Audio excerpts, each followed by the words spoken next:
देखिए दोस्तों, power star Pawan Singh का सॉन्ग आया है जिस सॉन्ग का नाम है मेहरारू मिलल गाय। उस वीडियो का शूटिंग आप लोग देख सकते हैं। पहली बार पिनवांशु सिंह ने पावर स्टार पवन सिंह के साथ में वीडियो बना रहा है। चलिए थोड़ा वीडियो का क्लिप आपको मैं दिखा देता हूँ। जो song power star Pawan Singh का आया है दोस्तों, वो 1 नंबर ट्रेंडिंग लिस्ट में ट्रेंड कर रहा है आप लोगों की कृपा से।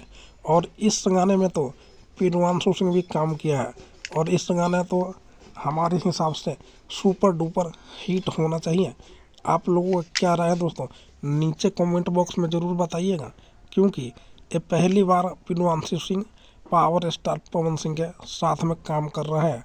अगर दोस्तों हमारा वीडियो अच्छा लगा होगा तो लाइक कीजिए, कमेंट कीजिए और चैनल को सब्सक्राइब कीजिए।